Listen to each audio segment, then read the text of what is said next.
നമസ്കാരം. ബഹുമാനപ്പെട്ട Jose K Mani എംപിയുടെ Kuwait സന്ദർശന വേളയിൽ അതിശക്തമായ തന്റെയും പാർട്ടിയുടെയും നിലപാടുകൾ ഉയർത്തിപ്പിടിക്കുന്ന അതിഗംഭീരമായ പ്രസംഗമായിരുന്നു കാഴ്ചവെച്ചത്. കേരള രാഷ്ട്രീയത്തിൽ പ്രാദേശിക പാർട്ടികളുടെയും കേരള കോൺഗ്രസിന്റെയും പ്രാധാന്യം, ബഫർ സോൺ, സഭയും പാർട്ടിയും തമ്മിലുള്ള ബന്ധം, അതുപോലെ തന്നെ വന്യജീവി ആക്രമണം, കോട്ടയത്തിന്റെ വികസനം, കേരളത്തിന്റെ വികസനം, കാരുണ്യ ദിനം തുടങ്ങിയ നിരവധി വിഷയങ്ങളിൽ അദ്ദേഹം തന്റേതായ അഭിപ്രായങ്ങൾ പറയുകയുണ്ടായി. പക്ഷെ ഇവിടെ കുറച്ച് രാഷ്ട്രീയം പറയുന്നതുകൊണ്ട് നമുക്കറിയാം, കേരള രാഷ്ട്രീയം എടുത്ത് നോക്കുമ്പോൾ അവിടെ എപ്പോഴും ഒരു തിരുത്തൽ ശക്തിയായി കഴിഞ്ഞ 60 വർഷക്കാലമായി കേരള കോൺഗ്രസ് നിന്നിട്ടുണ്ട്. നമ്മള് പലപ്പോഴും ഇപ്പോൾ കോൺഗ്രസ് ആൾക്കാർ, ഞാൻ ആരും അത് ആക്ഷേപിക്കാൻ വേണ്ടി പറയുന്നത്, പക്ഷെ കോൺഗ്രസിന്റെ ഇപ്പോൾ നേതാക്കളെ ചാനലുകാർ പറയും, നിങ്ങള് കോൺഗ്രസ് UDF വിട്ടുപോയി തിരിച്ചു വരിയത്. നമ്മൾ വിട്ടുപോയതല്ല, അത് ടേക്ക് ഇറ്റ് ഇൻ മൈൻഡ്. നമ്മൾ വിട്ടുപോയതല്ല, നമ്മളെ പുറത്താക്കിയതാണ്. നമുക്കറിയാം, അതിനകത്ത് കൃത്യമായി അവിടെ ഈ പറയുന്ന ബെന്നി ബെഹനാൻ UDF-ൽ ഇനി തുടരാൻ ജോസ് കെ മാണി വിഭാഗത്തിന് ഇനി അർഹതയില്ല എന്ന് പറഞ്ഞതിന്റെ അർത്ഥം എന്താണ്? അപ്പൊ നമ്മളെ പുറത്താക്കി 3-4 മാസം നമ്മൾ വെയിറ്റ് ചെയ്തു, നമ്മളെ വിളിക്കും ഓർത്തു വിളിച്ചില്ല. നമുക്ക് നിലനിൽക്കണം, അല്ലെങ്കിൽ നമ്മൾ പൂർണ്ണമായിട്ട് പോകും. ഏതെങ്കിലും ഒരു മുന്നണി രാഷ്ട്രീയത്തിൽ നിന്നില്ലെങ്കിൽ അവർ നിലനിൽപ്പില്ല. അതുകൊണ്ട് നമ്മൾ ഒന്നെങ്കിൽ തിരിച്ച് കോൺഗ്രസിൽ അവർ എടുക്കട്ടെ, അല്ലെങ്കിൽ കോൺഗ്രസ് എന്നാൽ UDF എടുത്തില്ല, നമ്മൾ LDF. അവര് വിചാരിച്ചത് 2 ആഴ്ച കൊണ്ട് നമ്മുടെ ആൾക്കാരും പ്രവർത്തകരൊക്കെ അതിലൊക്കെ പോയി അതിന് തീരും. പിന്നെ അപ്പുറത്ത് ജോസഫാണ്. അപ്പൊ ഇങ്ങനെ അവര് 1 വർഷം കൊണ്ട് കിട്ടും. അങ്ങനെയാണെങ്കിൽ പിന്നെ കേരള കോൺഗ്രസും നമ്മുടെ ഘടകകക്ഷി കാണില്ല എന്നുള്ളതായിരുന്നു ലക്ഷ്യം. പക്ഷെ നമ്മൾ ആ പ്രതിസന്ധിയിലും പിടിച്ചു നിന്ന് പോരാട്ടങ്ങൾ നടത്തി എത്രയോ ഈ പറയുന്ന കോടതികൾ നമ്മളെ കയറ്റി. അത് കയറ്റിയതാ, ഒന്ന് തൊടുപുഴ കോടതി, ഇടുക്കി കോടതി, അതുപോലെ തന്നെ നമ്മുടെ കട്ടപ്പന കോടതി, അത് കഴിഞ്ഞ് ഹൈക്കോടതി, അത് കഴിഞ്ഞ് ഇലക്ഷൻ കമ്മീഷണർ കോടതി, വീണ്ടും ഹൈക്കോടതി, വീണ്ടും ഇലക്ഷൻ കമ്മീഷണർ കോടതി, അതിനുശേഷം ഡൽഹി കോടതി, അതിനുശേഷം വീണ്ടും സുപ്രീം കോടതി, അത് കഴിഞ്ഞ് വീണ്ടും ഈ പറയുന്ന ഡൽഹി ഹൈക്കോടതി കേരള ഹൈക്കോടതി വന്നാണ് നമ്മുടെ പഞ്ചായത്ത് ഇലക്ഷന്റെ ആ നോമിനേഷൻ വിഡ്രോ ചെയ്യുന്നത്. 3 മണിക്കാണ്, 2.5 മണിക്ക് നമുക്ക് കിട്ടുന്നത്. ആ പോരാട്ടം കിട്ടിയത് ഇതൊന്നും അവർക്ക് കിട്ടും എന്നുള്ള പ്രതീക്ഷയൊന്നും ഇവർക്കൊന്നും ഈ കോൺഗ്രസിനോ അല്ലെങ്കിൽ മറ്റു ഘടകകക്ഷികൾക്കും. ആ പോരാട്ടം നമുക്ക് കിട്ടിയിട്ടുണ്ട്. നമ്മുടെ കൂടെ ജനമുണ്ടെന്ന് ഞാൻ അവിടെ തെളിയിച്ചത് കൊണ്ടാണ്, നമ്മളവിടെ തെളിയിച്ചത് കൊണ്ടാണ്. ആ പോരാട്ടത്തിന് ശേഷം ഒരിക്കലും ചരിത്രത്തിൽ ഒരു മുന്നണി ഭരണത്തിലിരുന്ന് വീണ്ടും ആ മുന്നണി തന്നെ ഭരണത്തിൽ വരാതെ വീണ്ടും നമ്മൾ അത് ഭരണത്തിലേക്ക് വന്നിട്ടുണ്ടെങ്കിൽ CPM തന്നെ പറഞ്ഞു, അവിടെ നമ്മൾ കേരള കോൺഗ്രസ് വന്നുകൊണ്ടാണ്. കോട്ടയം ജില്ല എടുത്ത് നോക്കിക്കഴിഞ്ഞാൽ ഒരിക്കലും പഞ്ചായത്തുകള്, ആ പഞ്ചായത്തുകൾ 51 പഞ്ചായത്തുകളിൽ 52 പഞ്ചായത്തുകളിൽ UDF എന്ന് പറഞ്ഞാൽ 5 വർഷക്കാലം മുമ്പുള്ള 10 വർഷക്കാലം മുമ്പുള്ള ത്രിതല പഞ്ചായത്ത് തെരഞ്ഞെടുപ്പിൽ UDF നേടി, ഈ പ്രാവശ്യം LDF നേടി. ത്രിതല പഞ്ചായത്തിന് അവിടെ ബ്ലോക്ക് പഞ്ചായത്ത് ഡിവിഷൻ 11 ഡിവിഷൻ ഉള്ളിടത്ത് 10 ഡിവിഷൻ നമ്മൾ ജയിച്ചു. അതുകൂടാതെ നമ്മുടെ ജില്ലാ പഞ്ചായത്ത് മേടിക്കുകയാണ്. ചരിത്രത്തിൽ LDF ഇതൊന്നും പറ്റിയിട്ടില്ല. പക്ഷെ നമ്മൾ വന്നതുകൊണ്ട് അതിപ്പം നമ്മുടെ ഇടുക്കി ജില്ലാ പഞ്ചായത്തിന്റെ കേരള കോൺഗ്രസിന്റെ ജില്ലാ പഞ്ചായത്ത് പ്രസിഡന്റാണ്. ഈ ആഴ്ച തന്നെ പത്തനംതിട്ട ജില്ലയിൽ നമ്മള് ജോർജ് എബ്രാഹാം എന്ന ഈ നാളെയോ മറ്റന്നാളോ ഇലക്ഷനാണ് അവിടെ ജില്ലാ പഞ്ചായത്ത് പ്രസിഡന്റായി മാറുകയാണ്. ആ രീതിയിൽ നമുക്ക് കാസർഗോഡ് പോലും ജില്ലാ പഞ്ചായത്തിന്റെ ചരിത്രത്തിൽ നമുക്ക് കിട്ടിയിട്ടില്ല. പക്ഷേ ഈ പ്രാവശ്യം ഇന്ന് കാസർഗോഡ് ഉൾപ്പെടെയുള്ള പ്രദേശങ്ങളിൽ ജില്ലാ പഞ്ചായത്ത് ഇലക്ഷൻ. പക്ഷെ പോരാട്ടം നടക്കുക. അപ്പോൾ അങ്ങനെയുള്ള കേരള കോൺഗ്രസ് പാർട്ടിയുടെ നിങ്ങളിപ്പം എടുത്തു നോക്കുക. അപ്പൊ 10, 20, 30 വർഷക്കാലമായി ലോക്സഭയിൽ നമുക്ക് ആളുണ്ടായിരുന്നു. അതിനുശേഷം ആളില്ലാതെ വന്നിട്ടുണ്ട്. പക്ഷെ ഒരിക്കലും കഴിഞ്ഞ 10 വർഷത്തിന്റെ ചരിത്രം എടുത്ത് മുമ്പോട്ട് നോക്കുമ്പോൾ കേരള കോൺഗ്രസിന്റെ സാന്നിധ്യം, കേരള കോൺഗ്രസിന്റെ വിസിബിലിറ്റി, അത് ഇന്ന് ഇന്ത്യ രാജ്യത്ത് ഒരിക്കലും പണ്ടില്ലാത്തതിനേക്കാൾ ഏറ്റവും കൂടുതൽ നമുക്ക് കാണാൻ കഴിഞ്ഞിട്ടുണ്ട്. അത് ഇപ്പോൾ ഇന്ത്യ മുന്നണിയിലാകട്ടെ, അവിടുത്തെ ഒരു ഘടകകക്ഷി എന്ന നിലയ്ക്കാകട്ടെ, ലോക്സഭയിലാകട്ടെ, രാജ്യസഭയിലാകട്ടെ, ചില രജിസ്ട്രേഷൻ വേണം നടത്തിയ പോരാട്ടങ്ങളാകട്ടെ, അവിടെ ഈ പറയുന്ന വയനാട്ടിലുള്ള ദുരന്തം ഉണ്ടായപ്പോൾ ഏറ്റവും കൂടുതൽ അവിടെ നമ്മുടെ ഇടപെടൽ ഉണ്ടായതാകട്ടെ, ബഫസോണുമായി ബന്ധപ്പെട്ട വിഷയമാകട്ടെ, വന്യമൃഗത്തിന്റെ വിഷയമാകട്ടെ, തീരദേശത്തുള്ള വിഷയങ്ങളാകട്ടെ, അവിടെയൊക്കെ അവിടെ നമ്മളെല്ലാം ഇടപെട്ട് തീർച്ചയായും മറ്റൊരു ദേശീയ പാർട്ടികളെക്കാൾ കൂടുതൽ നമുക്ക് ഇടപെടാൻ കഴിഞ്ഞു എന്നതാണ്. എന്താണ് ഈ പ്രാദേശിക പാർട്ടിയുടെ പ്രസക്തി? എന്താണ് നമ്മളെപ്പോഴും പ്രാദേശിക പാർട്ടിയുടെ പ്രസക്തി നമ്മൾ പ്രസംഗിക്കാറുണ്ട്. എന്താണ് പ്രസക്തി? ഇപ്പൊ ദേശീയ പാർട്ടി എന്ന് പറയുമ്പോൾ നമുക്കറിയാം, ദേശീയ പാർട്ടി കോൺഗ്രസ് ആകട്ടെ, CPM ആകട്ടെ, CPI ആകട്ടെ, അവര് ഒരു തീരുമാനമെടുക്കുമ്പോൾ, ദേശീയ തലത്തിലൊരു തീരുമാനമെടുക്കുമ്പോൾ പലപ്പോഴും വിട്ടുവീഴ്ച ചെയ്യേണ്ടി വരും. സ്വന്തം നാട്ടിൽ ഒരു നിയമം, ആ നിയമം അവരെ പ്രതികൂലമായി ബാധിക്കുന്നതാണെങ്കിൽ, ദേശീയ തലത്തിലുള്ള തീരുമാനമാണെങ്കിൽ ചിലപ്പോൾ വിട്ടുവീഴ്ച ചെയ്യേണ്ടി വരും. അത് അവരുടെ കുറ്റമല്ല. ഇപ്പൊ ഞാനൊരു ഉദാഹരണം പറഞ്ഞ, പണ്ട് നിങ്ങൾ ഓർക്കുന്നുണ്ട്, 10-15 വർഷക്കാലം മുമ്പ് നമുക്ക് പാലക്കാട് ഉള്ള railway division, Palakkad railway division സേലത്തേക്ക് കൊണ്ടിരുന്ന വാർത്ത കേട്ടിട്ടുണ്ടോ? അല്ലെ സാർ കേട്ടിട്ടുണ്ടോ? മനോരമ പത്രം എന്നും എഴുതുമായിരുന്നു, ഇതിനെ പോകുന്നു പറഞ്ഞു. എല്ലാവരും ഓട്ടം സമരം നടത്തുന്നു, അത് നടത്തുന്നു, ഇത് ഇവിടെ പാടില്ല, മറ്റേത് മത്സരം പറയും. എന്ത് പറ്റി? സേലത്തേക്ക് കൊണ്ടുപോയി. അതിനെന്തുകൊണ്ടാണ് കൊണ്ടുപോയത്? അന്ന് ആരാണ് ഭരിച്ചുകൊണ്ടിരുന്നത് കേരളത്തിൽ? അന്ന് UDF ഭരിച്ചുകൊണ്ടിരുന്നു. അന്ന് കേന്ദ്രത്തിൽ ആരാ ഭരിച്ചുകൊണ്ടിരുന്നത്? അന്ന് UPA ഭരിച്ചുകൊണ്ടിരുന്നു. കേരളത്തിൽ നിന്ന് 7 മന്ത്രിമാരായിരുന്നു കേന്ദ്രത്തിലുണ്ടായിരുന്നത്. വയലാരി ഉണ്ടായിരുന്നു, AK ആന്റണി ഉണ്ടായിരുന്നു, ശശി തരൂർ ഉണ്ടായിരുന്നു, നമ്മുടെ ഇയാള് കൊടിക്കുന്ന് സുരേഷ് ഉണ്ടായിരുന്നു. ഇങ്ങനെ നമ്മൾ പോലെ ആൾക്കാരുണ്ട്, ഉൾപ്പെടെയുണ്ട്. പക്ഷെ ഇങ്ങോട്ട് പോയി.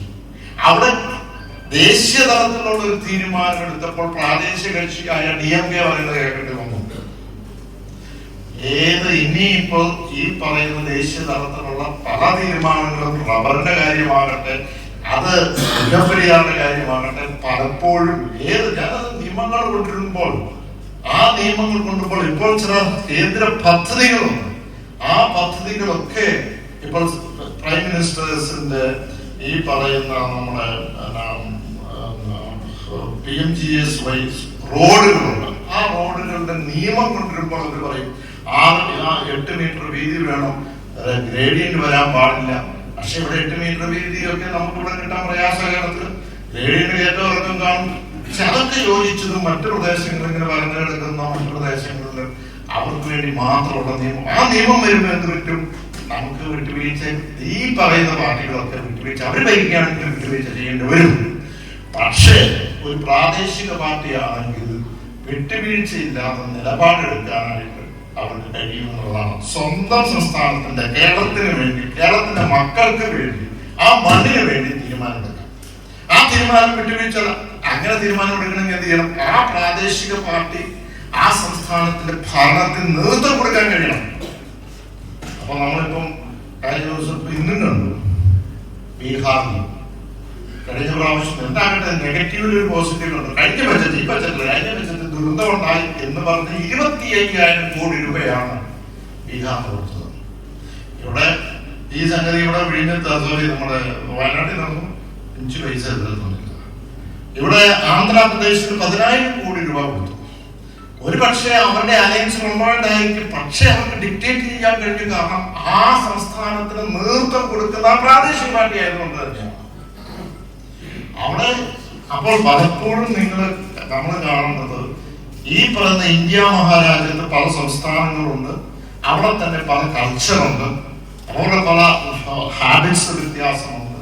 അപ്പോൾ അങ്ങനെ വരുന്ന ഒരു സാഹചര്യത്തിൽ ഓരോ സംസ്ഥാനത്തിന്റെ താല്പര്യങ്ങൾ സംരക്ഷിക്കുന്ന പ്രാദേശിക പാർട്ടികൾ മാത്രമേ ഉള്ളൂ. ഈ പ്രാവശ്യത്തെ ലോക്സഭാ തെരഞ്ഞെടുപ്പിലും ഒരു പരിധി വരെ BJP അധികാരത്തിൽ അധികാരത്തിൽ വന്നെങ്കിലും അവരെ ഒരു പ്രതിസ്ഥാനത്ത് അല്ലെങ്കിൽ ഒരു വിഷമഘട്ടത്തിൽ കൊണ്ട് എത്തിക്കുവാൻ കഴിയുന്ന പ്രാദേശിക പാർട്ടികൾ ഉള്ളത് കൊണ്ട് തന്നെയാണ്. DMK ആയാലും TMC ആയാലും അവിടെ മറ്റ് സംസ്ഥാനങ്ങളിലൊക്കെ, ഒറീസ ആയാലും അതുപോലെ തന്നെ മറ്റു പ്രദേശങ്ങളിലൊക്കെ ഈ പ്രാദേശിക പാർട്ടികൾ ഉള്ളതുകൊണ്ട്. അപ്പൊ ഞാൻ എന്റെ ഒരു പ്രസക്തിയെ പറ്റി പറഞ്ഞു. അപ്പൊ 60 വർഷം പിന്നിട്ടപ്പോഴും ഇതൊരു തിരുത്തൽ ശക്തിയായിട്ട് മുന്നിൽ നിൽക്കുകയാണ്.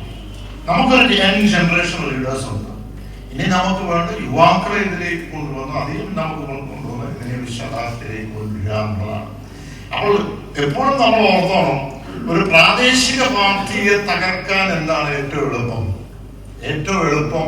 ഏറ്റവും മോശമായി ആ നേതൃത്വം കൊടുക്കുന്നത് DMK ആണെങ്കിൽ സ്റ്റാലിനെ പറ്റി ഏറ്റവും മോശമായ വ്യക്തിഗത ചെയ്ത രംഗത്താക്കാൻ ശ്രമിക്കും.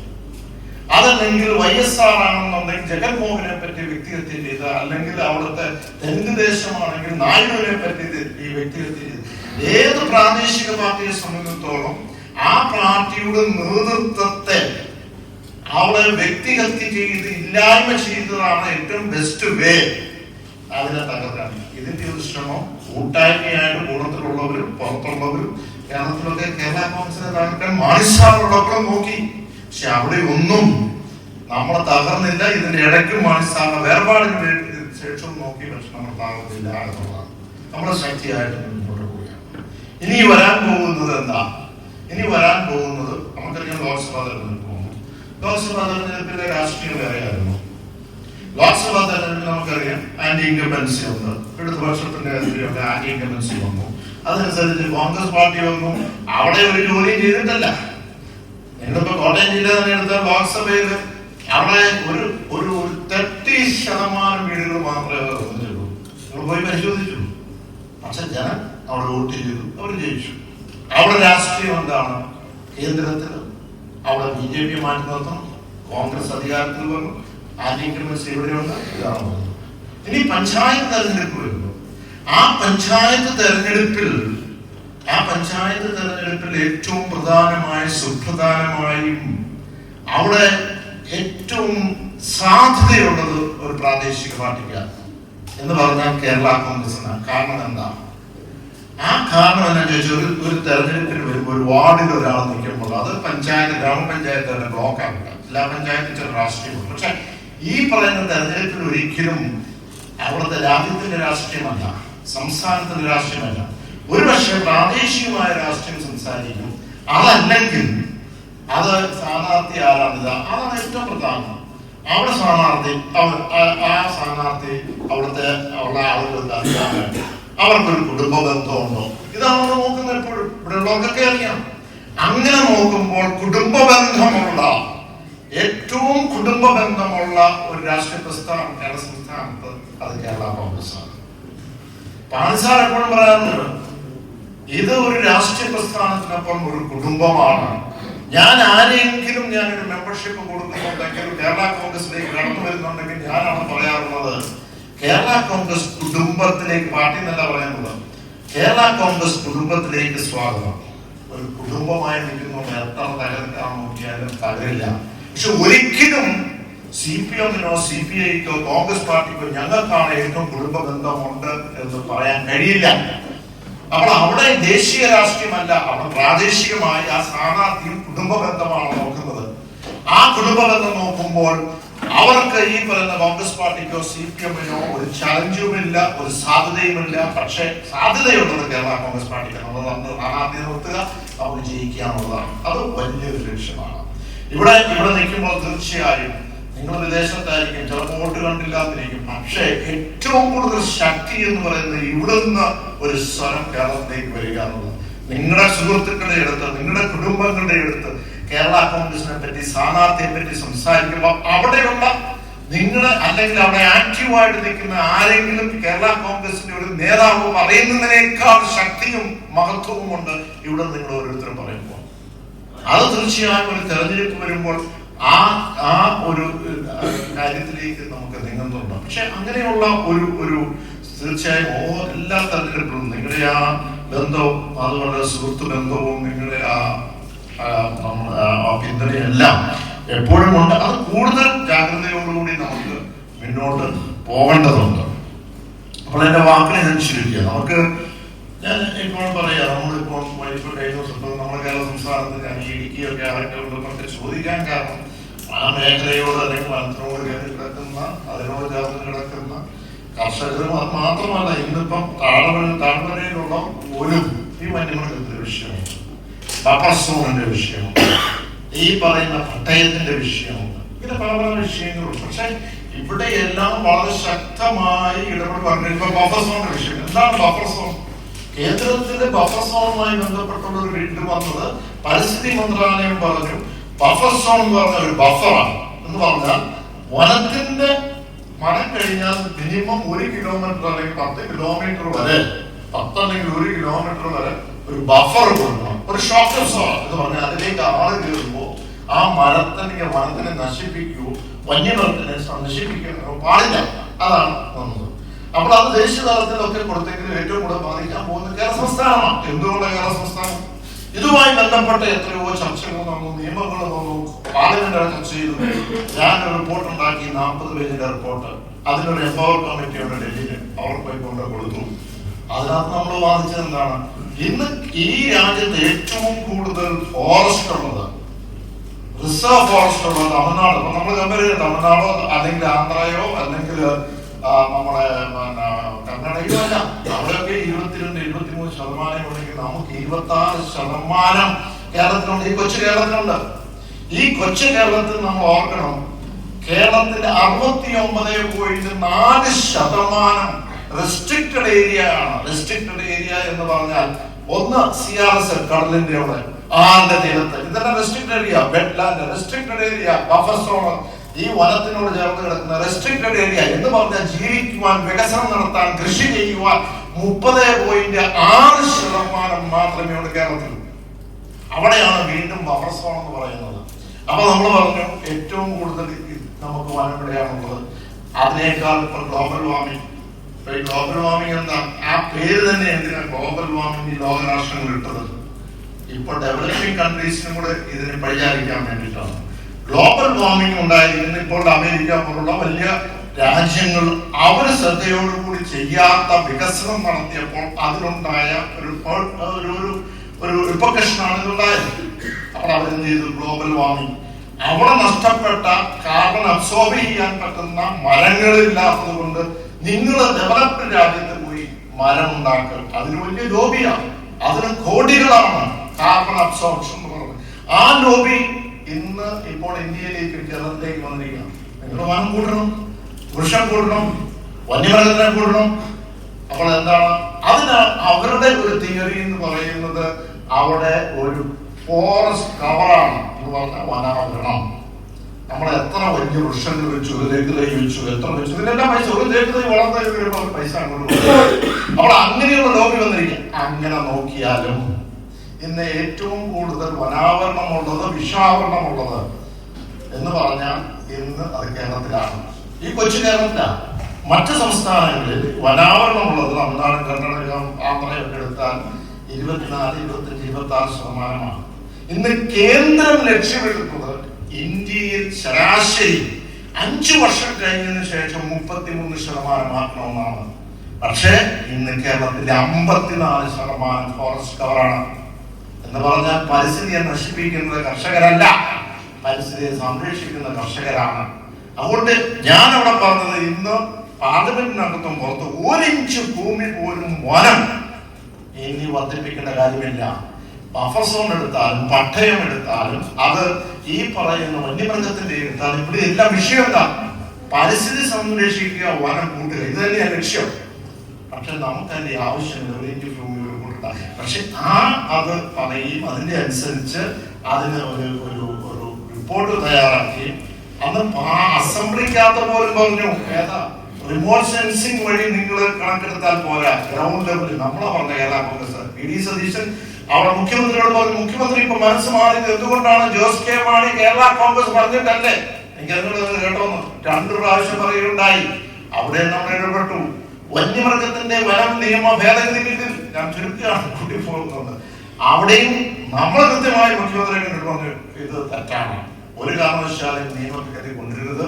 ഇതിനകത്ത് ക്ലോസ് ബൈ ക്ലോസ് ഞാൻ വായിച്ചു കേട്ടിട്ട് ഞാൻ പറഞ്ഞു, ഇത് ബാധിക്കാൻ പോകുന്നത് മിസ്യൂസ് ഓഫ് പവർ ഉണ്ടാകാൻ പോവുകയാണ് ഇന്ന് ഈ പറയുന്ന ഫോറസ്റ്റ് ഓഫീസേഴ്സുമായി ബന്ധപ്പെട്ട്. അതിന്റെ കാര്യങ്ങൾ ഞാൻ ഇന്നലെ തന്നെ പറഞ്ഞു. ഫോറസ്റ്റ് ഈ വന്യമൃഗം പുറത്തേക്ക് വരാൻ വേണ്ടി അധികാരം അത് ഈ പോലീസിനെ ഏൽപ്പിക്കും. ഞാൻ പറയട്ടെ, ഇപ്പോൾ തമിഴ്നാട്ടില് ജല്ലിക്കെട്ട് കേട്ടിട്ടുണ്ടോ? അവരുടെ ഒരു സംസ്കാരവും പാരമ്പര്യത്തിന്റെ ഭാഗമായിട്ടാണ് കാളയോട്ടം വരുന്നത്. പലരും മരിച്ചിട്ടുമുണ്ട്. പക്ഷെ അതൊരിക്കലും അവർ വിട്ടുകൊടുക്കാൻ തയ്യാറല്ല. ജല്ലിക്കെട്ട് പാടില്ല. എന്താ? Cruelty against domestic animal. ആ നിയമം വെച്ചിട്ട് ഒരിക്കലും ചെയ്യാൻ പറ്റത്തില്ല. ക്രൂവൽറ്റി ആണോ? കോടതി പറഞ്ഞു. ഇവരെന്താ ചെയ്യുന്നത്?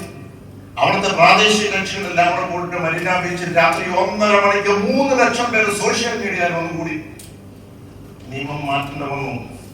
അവര് സ്റ്റേറ്റ് ലെവലിൽ പറഞ്ഞു, അതിനൊരു ഓൾട്ടറേഷൻ എടുത്തിട്ട് ആ രാത്രി 16 ഇന്ത്യൻ പ്രസിഡന്റിനെ കൊണ്ട് ഒപ്പിടിപ്പിച്ചു.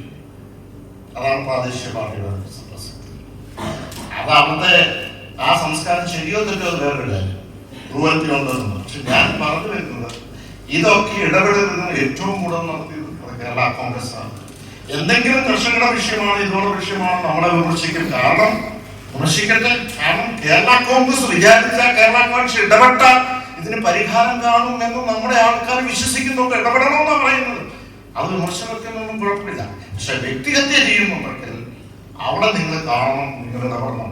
ഞാൻ മുമ്പേ പറഞ്ഞ പോലെ അതല്ല, അതെങ്ങനെ സ്പീക്ക് ചെയ്യുന്നത്, അത് സോഷ്യൽ മീഡിയയിൽ കൊടുക്കുന്ന തിരിച്ച് മാന്യമായിട്ടുള്ള ഉത്തരങ്ങൾ കൊടുക്കാൻ അത് തീർച്ചയായിട്ടും വേണം എന്നാണ് ഈ സന്ദർഭത്തിൽ എനിക്ക് പറയാനുള്ളത്. മറ്റൊത്തിരി കാര്യങ്ങളുണ്ട്. നമുക്ക് ഇനി പഞ്ചായത്ത് ഇലക്ഷന്, നിയമസഭാ ഇലക്ഷനിലുണ്ട്. പലരും ചോദിക്കും, നിങ്ങൾ ഈ പറയുന്ന മുന്നണി മാറുന്നുണ്ടോ, ഇടതുപക്ഷത്തേക്കാണോ BJP-യിലേക്കാണോ? കേരള കോൺഗ്രസും ജോസ് കെ മാണി പറ്റുന്ന നിലപാടുകളുണ്ട്. ഞാൻ ഒരിക്കലും ഒരു നിലപാട് ഒരിക്കലും മാറിയിട്ടില്ല. അതിന്റെ നിലപാട് ശക്തമായി എടുത്തതിന്റെ ചില അനുഭവങ്ങൾ എനിക്കുണ്ടായിരുന്നു. പലരും ചോദിച്ചു, ആരായും വിഷമം ഉണ്ടായിട്ട് നിങ്ങൾക്ക് കെടുത്തിരുത്തി നിൽക്കാൻ പറ്റുന്ന ചിലപ്പോൾ കെടുത്തിരുത്തി നിൽക്കായിരിക്കും. പക്ഷെ എനിക്കൊറ്റ നിലപാടാണ്, ഞാനിങ്ങനെ വിളിച്ചുകൊള്ളുന്ന ആളല്ല. പക്ഷെ അങ്ങനെ ഒരു തീരുമാനം എടുക്കാൻ നഷ്ടം എനിക്കുണ്ടായിരിക്കും. പക്ഷെ ഞാൻ കേരള കോൺഗ്രസ് പാർട്ടിക്ക് വേണ്ടി നിൽക്കുന്നയാളാണ്.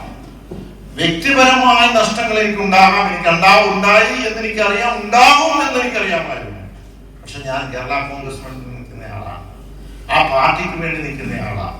മാണി സാറിന്റെ ആ ശബ്ദം വീണ്ടും ഞാൻ നേരത്തെ സൂചിപ്പിച്ച ശതാബ്ദിയിലേക്ക് കൊണ്ടുപോകുന്ന ആളാണ്.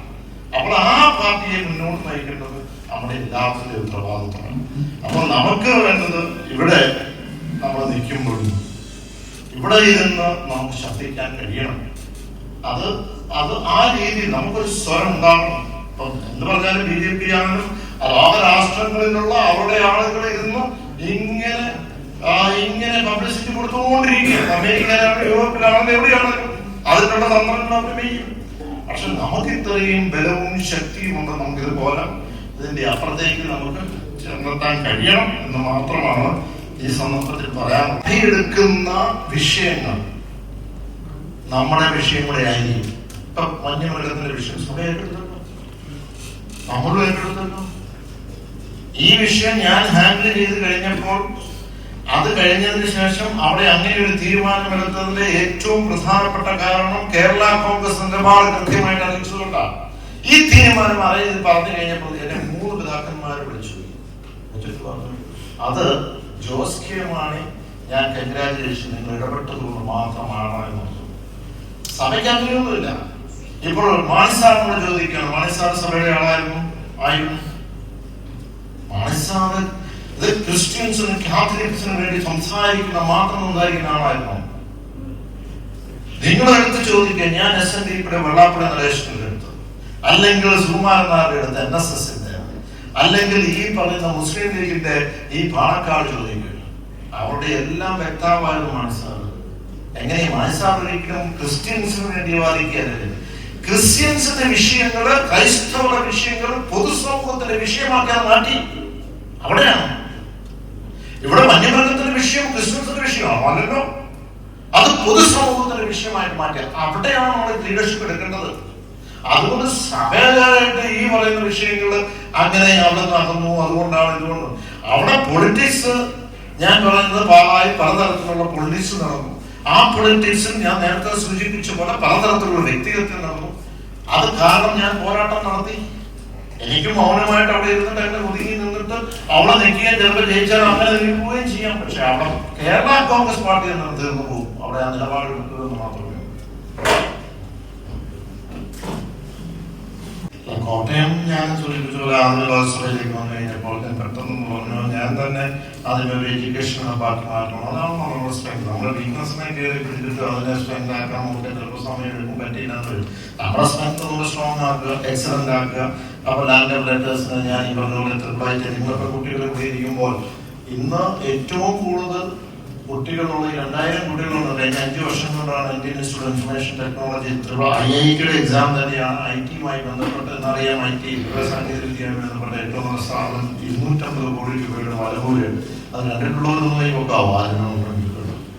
അയ്യോ എന്താ പറയാ, പാലായിലുള്ളതിനേക്കാൾ കൂടുതൽ ആൾക്കാരോട് ഞാൻ പല യോഗത്തിലും ചോദിക്കും, ആരും കണ്ടിട്ടില്ല.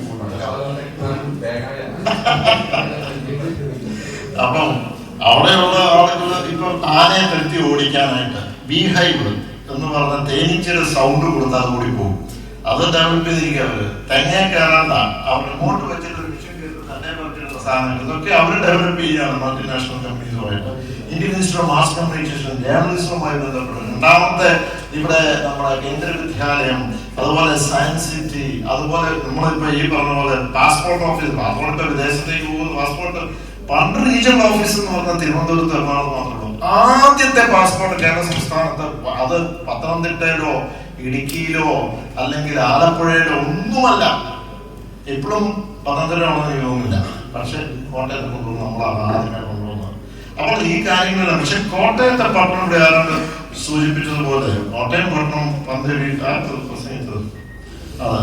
കോട്ടയത്തെ പട്ടണം ഞാൻ 25-30 വർഷക്കാലം ഞാൻ കാണുന്നത് അതുപോലെ തന്നെയാണ് ഇപ്പോഴും. ഇടയ്ക്ക് ആ കോടിമലയുടെ അവിടെ മാത്രം ഈ പറഞ്ഞ പോലെ മാനവരിയായി ആരെയും വിട്ടുമില്ല. കാരണം അതിന്റെ ഒരു ഷേപ്പും കാര്യങ്ങളും ഒക്കെ അങ്ങനെയാണ്.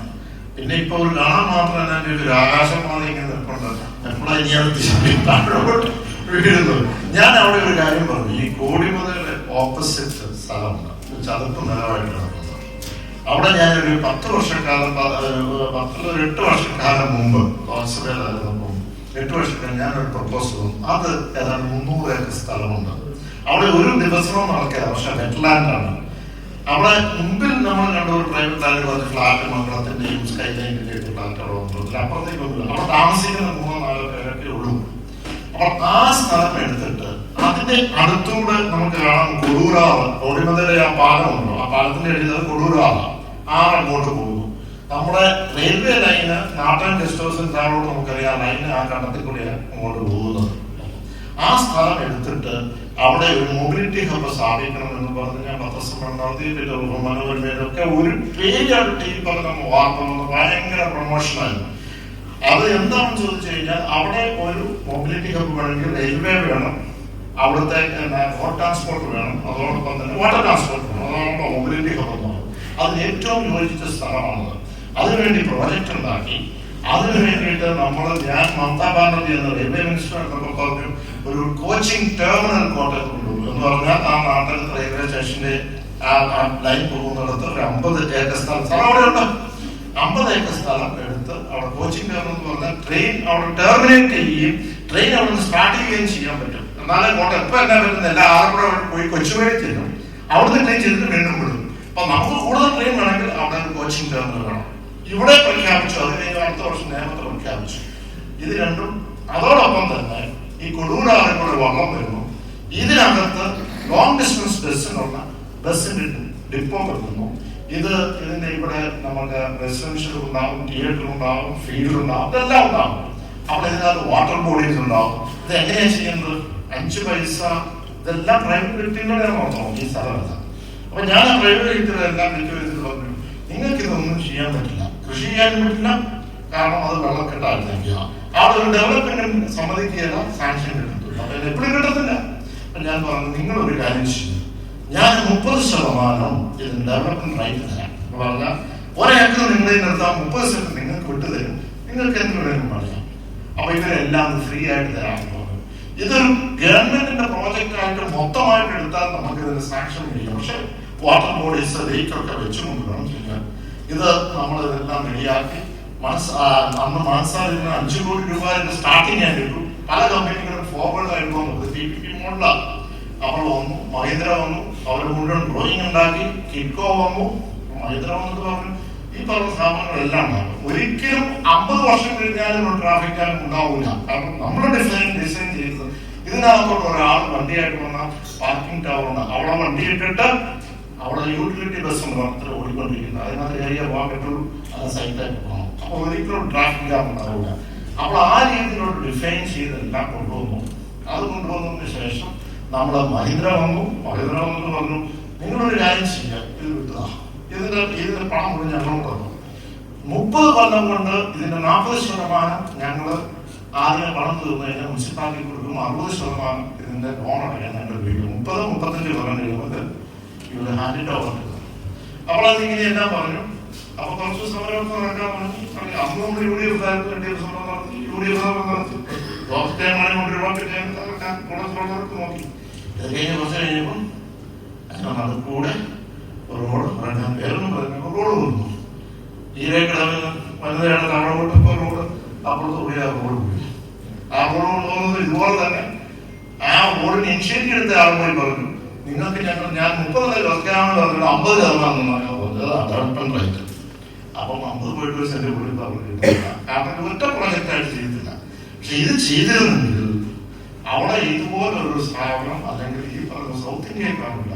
കാരണം 100-300 ഏക്കറിനകത്ത് നമുക്ക് 150-200 ഏക്കർ നമുക്ക് ഡെവലപ്പ് ചെയ്തെടുക്കാൻ പറ്റും. ബാക്കി അവർക്കും കൊടുക്കാൻ പറ്റും. അവർക്ക് ഈ അവരുടെ സ്ഥലത്ത് തന്നെ കൊടുക്കണമെന്നില്ല. ഡെവലപ്മെന്റ് റേറ്റ് ഈ 300 ഏക്കറിനകത്ത് എവിടെയെങ്കിലും ഒരു കോർണറിൽ മൊത്തമായിട്ട് കൊടുത്താൽ മതി. അപ്പോൾ അങ്ങനെയുള്ള ഒരു പദ്ധതികൾ ഇനിയിപ്പോ വേണമെങ്കിലും നമുക്ക് അങ്ങനെയുള്ള പദ്ധതി ചെയ്തെങ്കിൽ ഇനി കോട്ടയത്ത് തരുള്ളൂ. ഇപ്പൊ അവർക്ക് റെയിൽവേയുടെ ബേസ് അതിന് 10 വർഷം പറയാൻ നടന്നു. രണ്ടാമത്തെ കവാടത്തിൽ പക്ഷെ തോമസ് ആന്റണി അനുവദിച്ച് ഡ്രോയിങ് കൊടുത്തു. അതിനെതിരായിരുന്നു. പിന്നെ അവിടുത്തെ പള്ളിയിലെ സെക്രട്ടറി പിതാവിനെ കണ്ടു. അവർ ലെറ്റർ മേടിച്ചു. CI ചീഫ് നമ്മുടെ CIA കണ്ടു എന്ന് പറഞ്ഞാൽ നമ്മുടെ അവിടുത്തെ ചേംബർ ഓഫ് കോമേഴ്സിനെ കണ്ടു. അവരുടെ ലെറ്റർ മേടിച്ചു കൊടുത്തു. നമുക്കറിയാം വർഷങ്ങൾ എടുത്തു. പക്ഷെ ഇപ്പൊ അത് പ്രായോഗികമായിട്ടുള്ളത് ആ രീതിയിലുള്ള നടത്തിയെങ്കിലേ നമുക്ക് ചെയ്യാം. അതിശക്തമായ ദീർഘവീക്ഷണവും അതോടൊപ്പം തന്നെ സാമൂഹ്യ പ്രതിബദ്ധതയും കാത്തുസൂക്ഷിക്കുന്ന വികസന നായകന് എല്ലാവിധ വിജയാശംസകളും.